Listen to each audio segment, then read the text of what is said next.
Buenas tardes, muchas gracias por la invitación, gracias Joana por la presentación de esta mesa.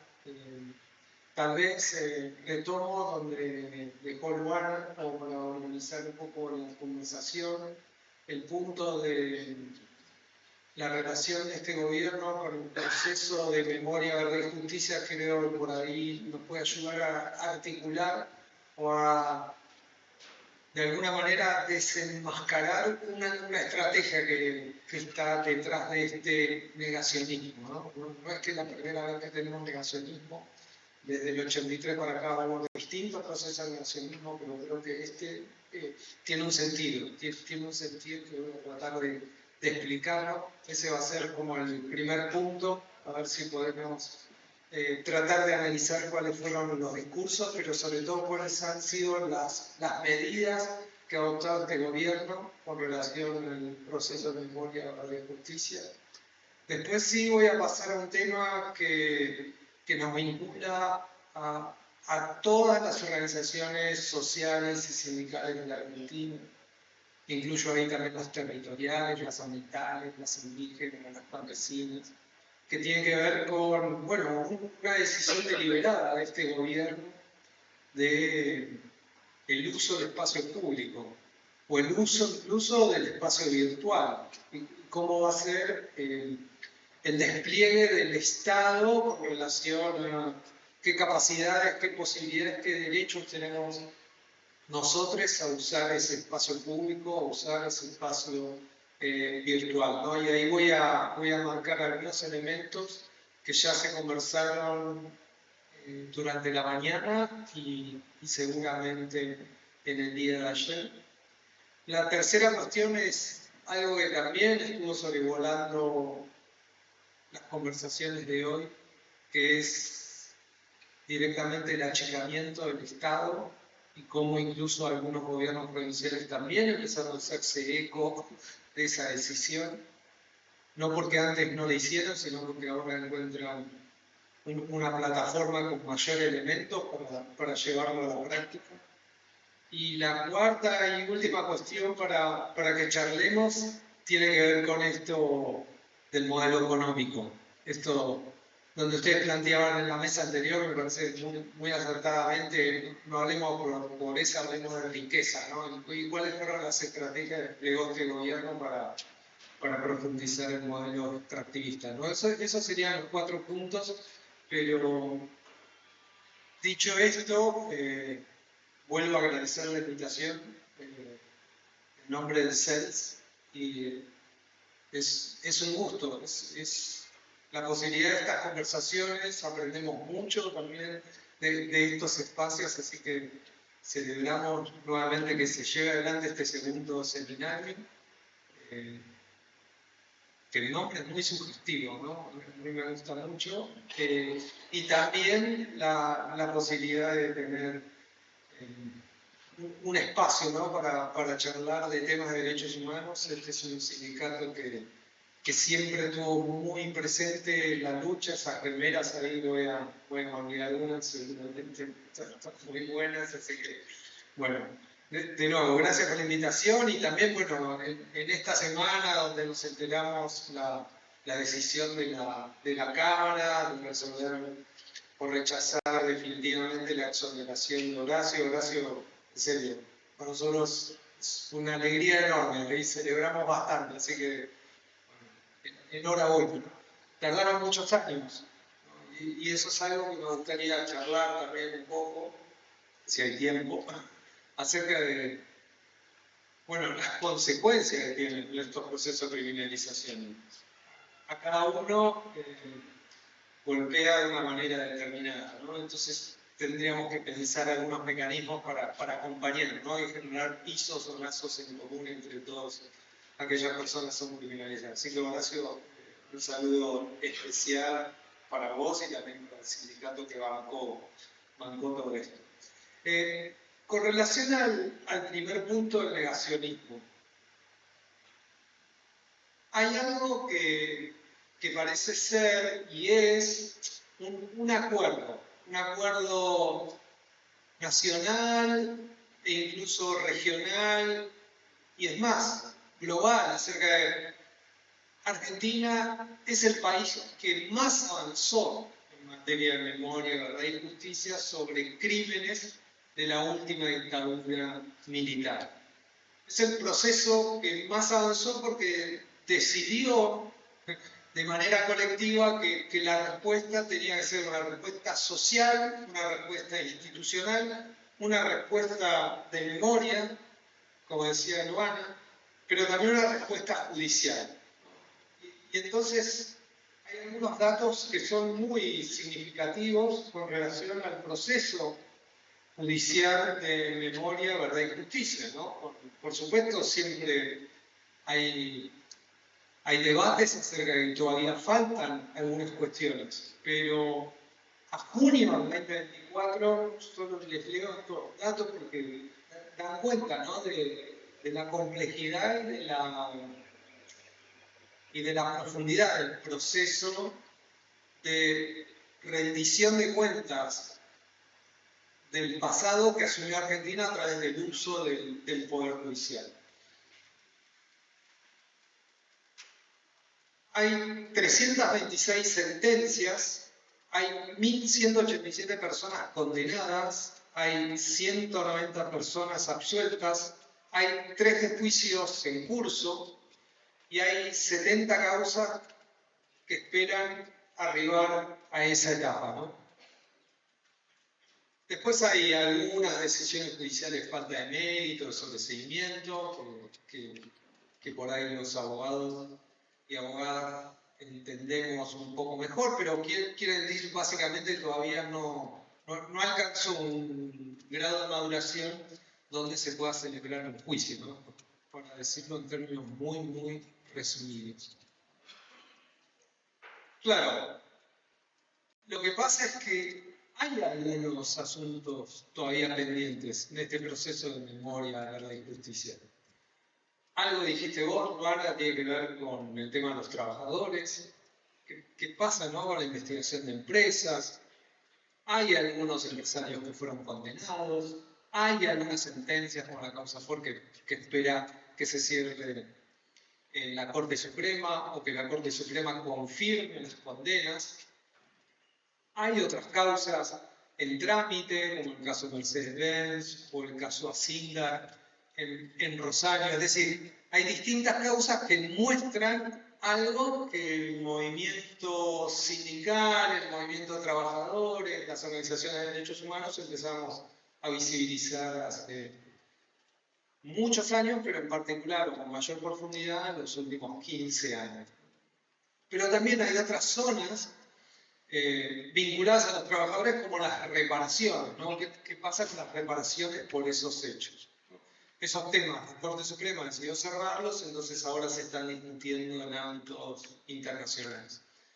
Pero había otro tema muy sensible, que es, aunque no lo crean, muy pocas de estas 1.187 personas condenadas están vinculadas a los aparatos de inteligencia de las Fuerzas Armadas, los aparatos de inteligencia de las Fuerzas de Seguridad. Es decir, hay una zona del poder del Estado que se desplegó en la dictadura que no fue tocada, ¿no? Y entonces ahí había distintas actividades que se llevaban a cabo para tratar de alcanzar a algunos responsables o tratar de escribir cómo funcionó el sistema de la inteligencia a la hora de planificar la persecución, los asesinatos, las desapariciones forzadas. Y hay otro tema también muy importante, que lo dijiste, Luana, que está vinculado al tema de los niños. Los niños que hoy ya no son niños, pero la apropiación de niños y de niñas. Bueno, este gobierno decidió golpear. Hay una línea discursiva que ahora vamos a nombrar, vamos a señalar acerca de qué es lo que vienen diciendo algunos funcionarios, qué es lo que dicen algunos funcionarios con relación a este tema, pero hay una estrategia mucho más complicada o con igual efecto que tiene que ver con desarmar los espacios, los equipos que trataban de dar información para nutrir estos temas, ya sean niños, ya sea temas de empresas o ya sea temas de inteligencia.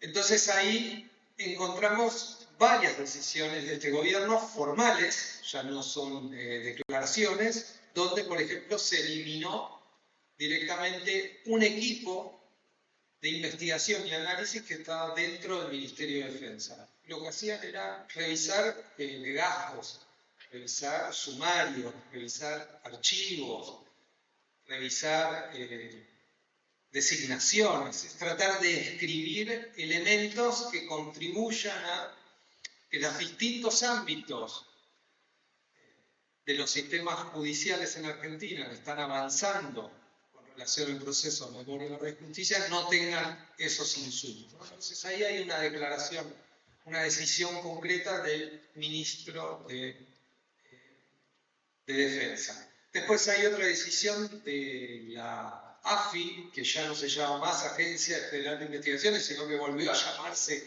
CIDE, Secretaría de Inteligencia de Estado, que decidió también eliminar una mesa que existía de análisis de información de inteligencia vinculada a la última dictadura militar. Había existido un decreto del 2010 que le quitaba a esa información el carácter de secreto y reservado, pero el Estado no había hecho nada para que esa información estuviese de alguna manera disponible para su análisis, ¿no? Entonces, no había secreto, no había reserva sobre ese documento, pero nadie sabía dónde estaba ese documento, cómo se podía leer ese documento. Esa mesa, que lentamente se conformó recién en el 2021, ya fue eliminada. Con relación al tema de niños, apropiación de niños, hace 2 semanas el Poder Ejecutivo Nacional también publicó un decreto donde elimina una agencia dentro de la Comisión Nacional de Identidad, que era la que se encargaba de investigar dentro de los archivos del Estado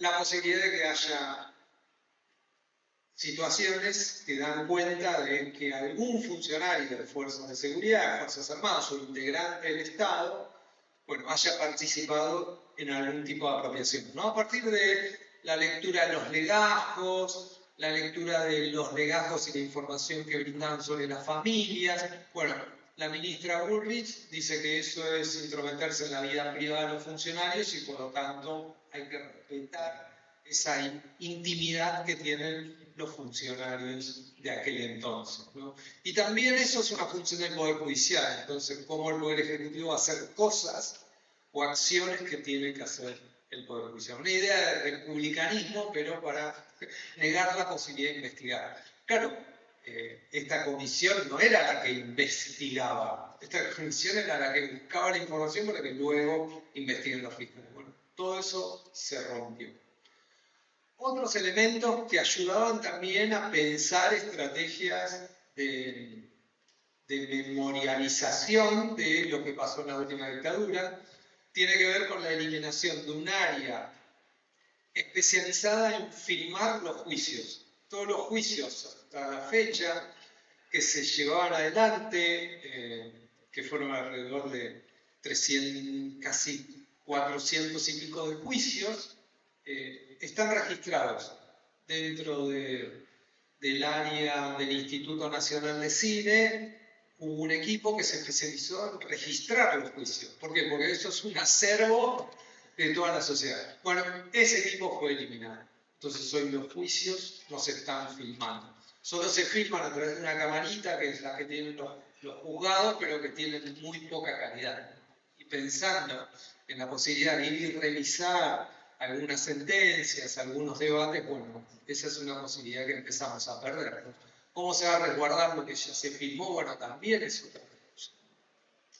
En todo caso, lo que quiero decirles es, además de las palabras que vamos a leer, o los hechos que vamos a escribir, hay decisiones administrativas que lo que están haciendo es, de alguna manera, talar el proceso de memoria, verdad y justicia, ¿no? Como que ese proceso llega hasta acá. Algo así como que ya es momento de dar vuelta a la página. Ese es como el sustrato de todas las opiniones de los funcionarios públicos del Poder Ejecutivo hoy.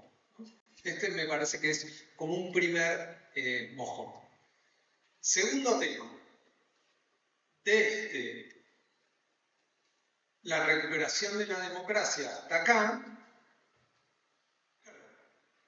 el principal argumento de aquellos que defienden a la dictadura es tratar de lograr que los juicios no avancen, ¿no? Entonces, con distintas estrategias, en un momento logran una impunidad.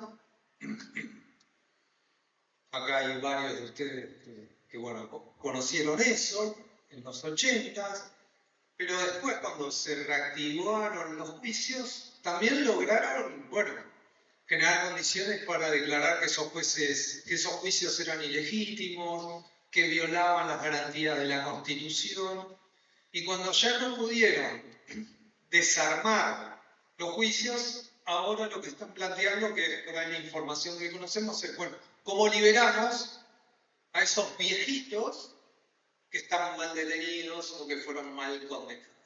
Ese, si quieren, es como el escenario más complejo que hay sobre el proceso de memoria, verdad y justicia desarrollado a través de los juicios, ¿no?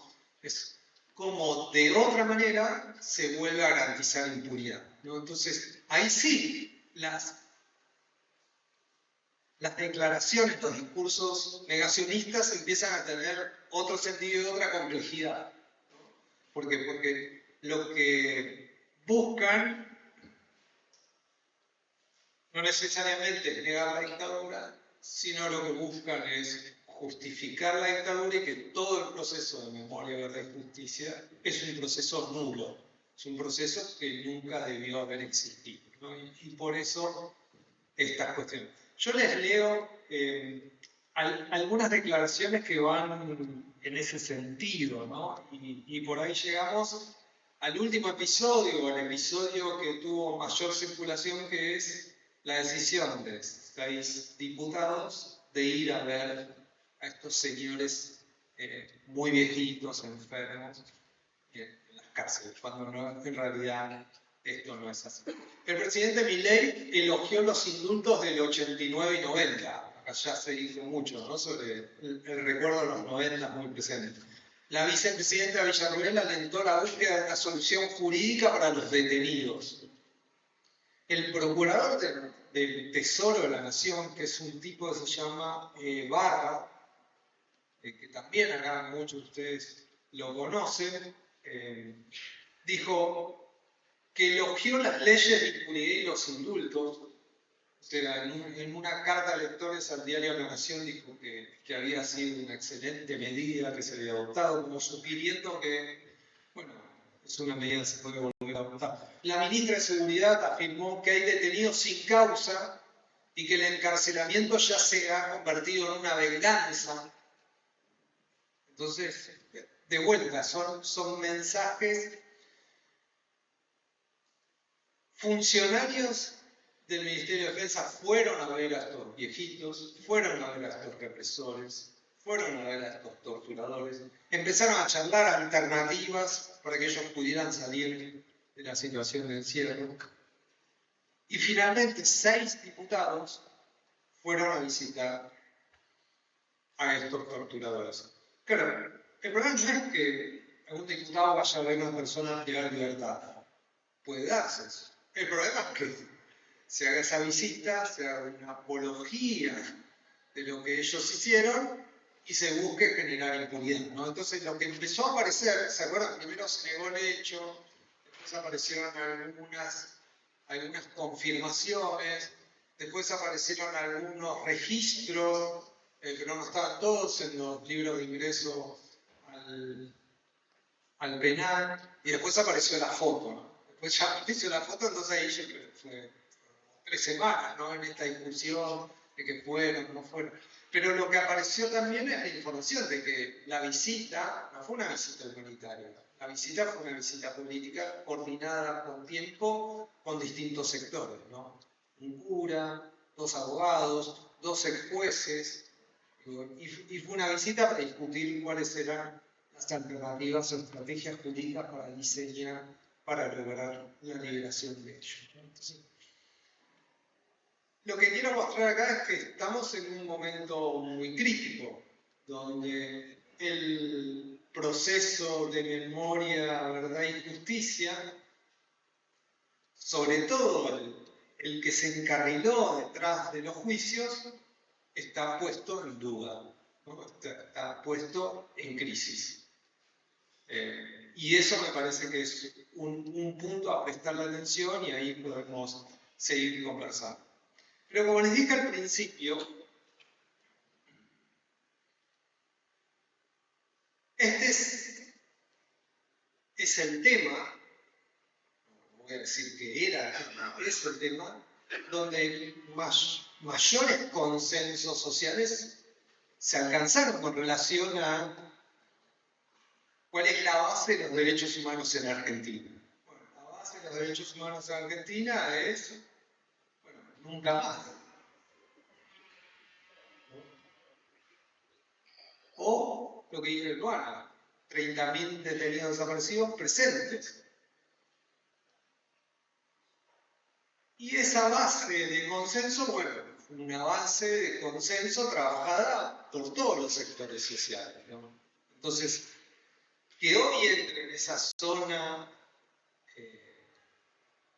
de discusión, o una zona de discusión que en términos políticos parecía indecible hasta hace poco, bueno, hoy nos llama a la reflexión. Por eso, esto mismo planteaste, Luana, acerca de cómo llevar esto a las escuelas, también es cómo llevar esto a nuestros espacios. ¿Qué procesos de construcción o de conversación generamos para recordar esto? No es que todo se terminó con los indultos, ni todo se resume en que hay tantos condenados. Hay un proceso detrás de estas condenas, ¿no? Cada condena tiene una historia, tiene información, tiene datos para compartir, para discutir. Entonces creo que hay un punto.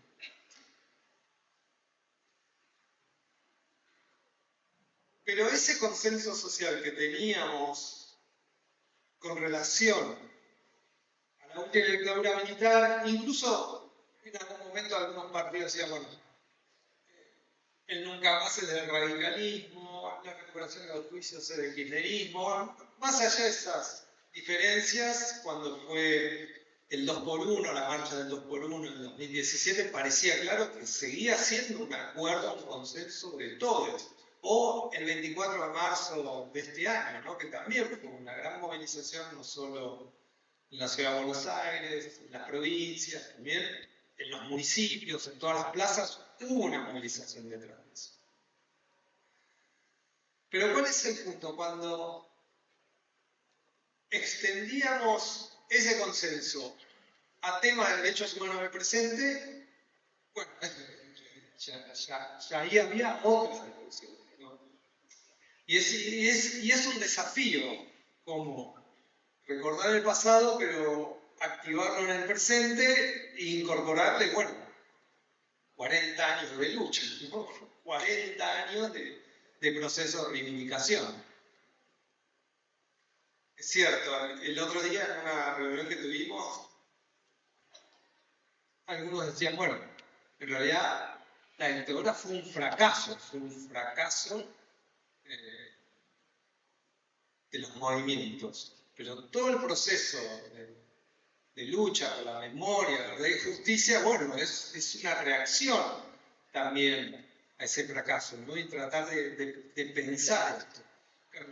Es cierto, cuando hablamos de trabajadores y trabajadoras, cuando hablamos de niños, cuando hablamos de ancianos, cuando hablamos de derecho a la salud, cuando hablamos de distintos temas, bueno, ya esos consensos que parecen claves, básicos, que nos organizan como sociedad, ahí tienen algunos límites, ¿no? Entonces, hay un punto muy interesante, y por eso nos pareció sumamente oportuno traer los temas de negacionismo. De hecho, hay algunos debates legislativos, ¿no? Que pasaron de, en algún momento,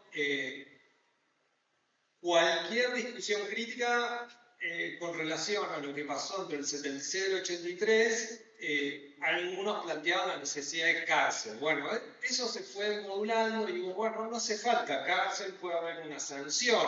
Bueno, y eso bueno, pero lo más grave es que un funcionario público niegue o reivindique o minimice lo que pasó en la última dictadura. Bueno, si es un funcionario público cualquiera, puede haber una sanción. Es decir, hay distintos proyectos que discuten sobre el tema de negacionismo, pero la respuesta no es, por lo que vemos, una ley. Pareciera ser que tenemos que hacer un proceso de conversación un poco más amplio, y creo que ahí hay un gran desafío. Es cierto, ¿no? Estos temas vinculados a la lucha argentina por la memoria, la verdad y la justicia están generando consecuencias internacionales para el Poder Ejecutivo. Entonces, los organismos de derechos humanos, las organizaciones sociales, estamos informando a la comunidad internacional. El proceso de memoria, la verdad y justicia de Argentina, el gobierno quiere destruir, y eso genera que el Estado argentino tenga que salir a explicar, tenga que salir a rendir cuentas afuera acerca de lo que pasa. El segundo tema, no sé si ya me fui de tiempo, pero es solo como tratar de hilar esto último que les decía de, bueno, cómo generamos que el proceso de memoria, verdad y justicia también, alcance a otros temas de la actualidad, ¿no? Cómo ese consenso que tenemos alcanza otros temas, y ahí está, lamentablemente, una decisión de este Poder Ejecutivo de achicar al máximo las capacidades o formas de manifestación que existen en Argentina. La sindical, la social, la protesta, la manifestación, la ambiental, todas esas formas quedaron bastante complicadas porque a nivel federal, aunque algunas provincias como Salta, como Jujuy ya lo están implementando, no recuerdo Chubut si tiene algo parecido, los compañeros de Chubut nos pueden contar, pero lo que básicamente dice un reglamento del Ministerio de Seguridad, ni siquiera es una ley, es que en Argentina cortar una calle, una ruta, es un delito. Pero claro, eso lo dice la persona que maneja la fuerza de seguridad, y lo que hace es deducir de esa definición, que no la hace el Código Penal, una acción por parte de las fuerzas de seguridad. ¿Qué quiero decir con esto? El protocolo lo que viene a legalizar de alguna manera que toda acción que haga un funcionario policial en relación al ejercicio de la protesta que se desarrolla en una calle, en una ruta, va a estar justificada. Y en esa acción me refiero a desde el conversar hasta el reprimir, dispersar. Bueno, son todos verbos que aparecen dentro de esa resolución, que es la 943 de diciembre del 2023, que está vigente. Entonces, la estamos discutiendo. Todas las organizaciones sociales, todas las organizaciones sindicales de derechos humanos estamos discutiendo esa resolución. Pero lo que hay ahí es una cobertura. Y vieron que en muchos momentos se va a aplicar el protocolo antipiquete, pero si eso sucede en la Ciudad de Buenos Aires, lejos de algún emprendimiento público o de algún área de interés de la nación. No importa, porque el protocolo se puede aplicar en todo el país. Bueno, pero con relación a una ruta federal, bueno, eso lo veremos. Entonces, lo que nos dicen los funcionarios de seguridad de las distintas provincias o municipios o de la Ciudad de Buenos Aires, bueno, a mí me llama el gobierno nacional y me dice que tengo que aplicar el protocolo, y ahí empieza como la discusión. Pero Lo cierto es eso. Y ahora, ese protocolo en materia de protesta también se extendió a 2 protocolos más que operan sobre la capacidad de los funcionarios del Ministerio de Seguridad, y en particular las Fuerzas Federales de Seguridad, a revisar en Internet la posibilidad de que se estén cometiendo algunos delitos. Bueno, uno podría decir, bueno, delitos que se llevan adelante en la virtualidad, no sé, las estafas virtuales. No, cualquier delito. Entonces hay un nuevo decreto, perdón, una nueva resolución, porque esto ni siquiera es decreto, del Ministerio de Seguridad, que dice que, bueno, que el Estado va a invertir muchísima plata en tecnología para comprar mecanismos de inteligencia artificial que puedan predecir, en función de lo que se pone a las redes, dónde se va a cometer delitos. De nuevo, infraestructura para anticipar protestas, será infraestructura para perseguirnos. Es decir, hay un escenario bien complicado y a todo esto se reformó la ley de inteligencia, por eso se llama de AFI, pasó a llamarse CIDE, pero también dentro de esa reforma de la ley de inteligencia se creó un área de inteligencia en materia de ciberseguridad, que dice que se puede capturar de alguna manera o interceptar comunicaciones. ¿Qué quiere decir esto? Bueno, no está claro. Porque cualquier decisión de interceptar o de escuchar una llamada telefónica tiene que requerir autorización judicial, pero acá esta área de ciberseguridad dice que va a tener facultades para interceptación. No se sabe. Y de repente hay 100.000 millones de pesos para comprar tecnología para esa área de ciberseguridad del AFI. No quiero transmitir temor, por favor. O sí, lo estoy transmitiendo. No, lo que quiero decir es, ojo, que hay ahí algo como estructural que se está preparando. Entonces, bueno, cómo pensamos estos escenarios, cómo también nos cuidamos en estos escenarios, y eso me parecía importante decir. El otro tema que ustedes lo conocen mejor es cómo este Estado decidió, bueno, limitar todas las políticas sociales, ¿no? A través de la palanca del ajuste, bueno, cómo se perdieron desde políticas públicas vinculadas a la alimentación, a la salud, hasta políticas públicas vinculadas al acceso a la justicia, a la seguridad en el trabajo, es decir, una serie de instrumentos que tenía el Estado para intervenir que se perdieron, ¿no? Y eso lo podemos seguir charlando porque ustedes tienen mejor información de la que tengo. Y lo último es esto que también planteaban la mesa anterior, del rigging o de la consolidación de un modelo extractivista, ¿no? Lo que quiero decir es que hay mucha normativa puesta hacia ese lado, ¿no? Entonces, de nuevo, por ahí, a partir de lo que planteaban hoy, que se discutió también ayer, el término de luchar me parece que está más vigente que nunca, ¿no? Y hay que pensar estrategias, porque el escenario, lamentablemente, es bien complicado, muy distinto, o no tan distinto al que hablábamos el año pasado, pero sí bien distinto en términos de ciertos instrumentos que hoy sí el poder tiene, o este poder ejecutivo deliberadamente tiene para llevar adelante esto. Eso, gracias.